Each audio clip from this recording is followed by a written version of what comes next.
निष्पाप नागरिकांना आपला जीव गमवावा लागलेला असताना संजय गांधी राष्ट्रीय उद्यानालगतच्या येऊर परिसरात अद्याप जीवितहानीची घटना घडलेली नाही.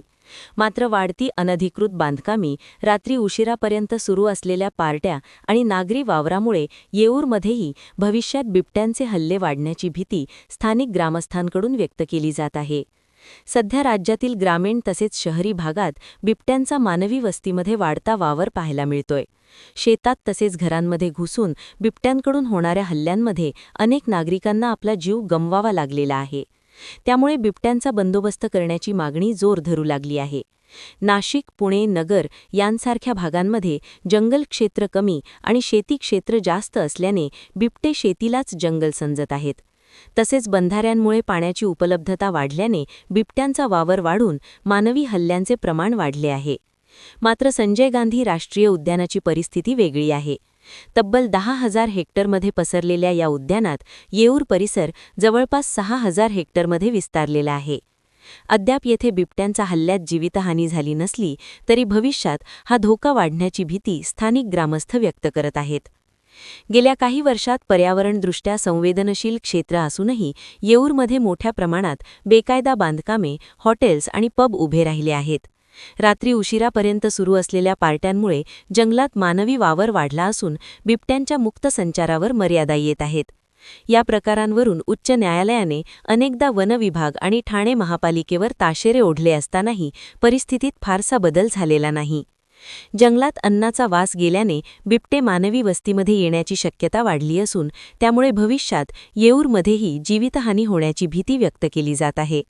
याच पार्श्वभूमीवर संध्याकाळी 7 नंतर येऊरमध्ये बाहेरच्या नागरिकांना प्रवेश बंद करण्याचा निर्णय घेण्यात आला असला तरी त्याची अंमलबजावणी होत नसल्याने वन विभागाने नाराजी व्यक्त केली आहे. स्थानिक रहिवासी बाईट 1-2 सध्या हल्ले झाले नाहीत पण धोका नक्कीच आहे. प्रशासनाने वेळेत पावले उचलली पाहिजेत. दरम्यान वन विभागाकडून उपाययोजना सुरू करण्यात आल्या आहेत. येऊर परिसर पूर्णपणे संरक्षित करण्यासाठी संरक्षण भिंत उभारण्यात येणार असून बिबटे मानवी वस्तीत येऊ नयेत यासाठी कृत्रिम आणि नैसर्गिक पाणवठ्यांची व्यवस्था करण्यात आली आहे. तसेच बिबट्यांवर लक्ष ठेवण्यासाठी अत्याधुनिक कॅमेरे बसवण्यात येणार असल्याची माहिती वनपरिक्षेत्र अधिकारी मयूर सुरवसे यांनी दिली आहे. मयूर सुरवसे, वनपरिक्षेत्र अधिकारी, येऊर. येऊर परिसरात संरक्षण भिंत, पाणवठे आणि कॅमेरे बसवण्याचं काम सुरू आहे. बिबट्यांचा मानवी वस्तीत वावर होऊ नये यासाठी खबरदारी घेतली जात आहे. दरम्यान बोरिवली येथील संजय गांधी राष्ट्रीय उद्यानात बिबट्यांचे पुनर्वसन करण्यात येत असून या ठिकाणी 25 बिबट्यांची क्षमता असताना प्रत्यक्षात 35 ते 40 बिबटे असल्याचे उघड झाले आहे. त्यामुळे येणाऱ्या काळात हा प्रश्न अधिक गंभीर होण्याची शक्यता नाकारता येत नाही. एकीकडे वन्यजीव संरक्षण आणि दुसरीकडे मानवी सुरक्षितता यांचा समतोल राखणे हे सर्वप्रथम माझं नाव सांगतो. माझं नाव मयूर सुरवसे. संजय गांधी नॅशनल पार्कला मी इथे येऊर परिक्षेत्रामध्ये काम करतो. तर आपला संजय गांधी नॅशनल पार्कचा जवळपास 10,000 हेक्टर एरिया आहे. त्यापैकी ठाण्यामध्ये 6,000 हेक्टर एरिया येतो. तर आपण ह्या 6,000 हेक्टरला आपल्या हायकोर्टाच्या आदेशाने, माननीय हायकोर्टाच्या आदेशाने आपण सर्व एरिया आपण सिक्युअर करतोय. त्याला पूर्ण कंपाऊंड वॉल बांधतोय आपण. प्लस आपल्या इथे विविध नैसर्गिक आणि कृत्रिम पाणवठे आहेत. त्यामुळं जे बिबट्यांची जे होणारी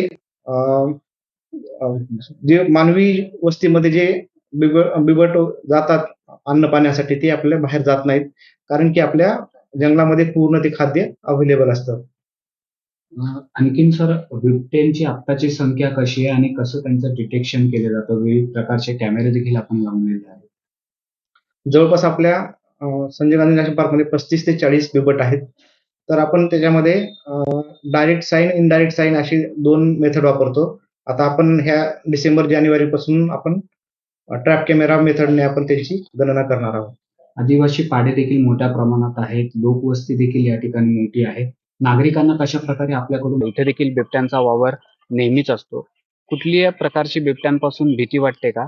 आणि नेमकं येऊरच्या जंगलामध्ये नेमकं काय असं वाटतं की ज्यातून धोका निर्माण होऊ शकतो? सर्वप्रथम जोहार. माझं नाव विकास दिलीप बरब आणि मी प्रॉपर राहणारा इथला येऊर गावातील स्थानिक रहिवासी आहे आणि जन्म माझा इथं झालाय. आणि जसं लहानपासून आम्ही बघतोय, आज बिबट्या आम्ही लहानपासून बघत आलोय. आमच्या घराच्या अवतीभोवती असाही तो फिरतो. याचे छोटे मोठे जर हल्ले झालेत, प्लस असं आतापर्यंत तरी जरी मोठे हल्ले आता सध्या तरी नाहीये. पण आताची जी येऊरची परिस्थिती बघता, लोकसंख्या वाढल्याच्या कारणाने, त्याच्यानंतर येऊरमध्ये बांधकाम वाढले, त्या माध्यमातनं इथे पार्ट्या होतात आणि पार्ट्याच्या माध्यमातून इथे जेवढं जे पब्लिक येतं आणि जे पब्लिक येण्याच्या कारणाने त्याचे जे वावर आहे ते त्या वावराला कुठेतरी अडथळा निर्माण होतो. आणि त्या अडथळा निर्माण होऊन, कारण हायकोर्टाचा येऊरसाठी स्पेशली आदेश आहे वन विभागाला, की 7 नंतर गेट बंद करायचा असतो. कारण त्या कोर्टाच्या आदेशालाही कुठेतरी इथले सत्ताधारी पण आपल्याला सांगितलं तर काय हरकत नाही. यांच्या हातमिळवेपणामुळेच आज येऊरच्या हायकोर्टाची ऑर्डर ही कुठेतरी धुडकावली जाते आणि सर्रासपणाने येऊरला रात्री पूर्ण रात्रभर ये जा चालू असतं आणि त्याच्यामुळं भविष्यात हे जे प्राण्यांना जो अडथळा होतोय आणि त्याच्याने भविष्यात खरोखर हल्ला होण्याची दाट शक्यता आहे. आणि हे गावाला असो किंवा इतर बाहेरचा असो, प्राणी तर कुठला मतभेद करणार नाही. तर त्या कारणाने इथे म्हणजे हल्ला होण्याची शक्यता जास्त आहे आणि जीवितहानी पण होऊ शकते. तर ते खालची जो फॉरेस्ट वन विभागाचा जो गेट आहे, एक त्यांनी खरंच महिन्याआधी हायकोर्टाची ऑर्डर एअरपोर्टच्या आहे आवारात का 7 दोन बिबटे नंतर सोबत फिरत कुठेतरी होते. थोडंफार एवढ्या रोडवरती येऊरमध्ये जे रात्री पब्लिक 1:30-2च्या वाढतंय आणि सुमारास जे आम्ही फिरण्याच्या खालून येत वाहनात, होतो तेव्हा ते पार्टीच्या वाहनात बघितलेले जे 2 येऊरला बिबटे पब्लिक येते, सोबत हे याला फिरत होते. कुठेतरी आळा घातलं पाहिजे. आणि त्या आळा घालण्याने काय होईल का जे प्राणी आहेत ते त्यांचा वावर जो नेहमीप्रमाणे जसा असतो तसा राहील आणि त्या कारणाने हल्ला होण्याची शक्यता काहीतरी आपण कमी करू शकतो. नाहीतर हे जे आता येऊरमध्ये जे वातावरण आहे, ज्या पद्धतीने आता जे पार्ट्या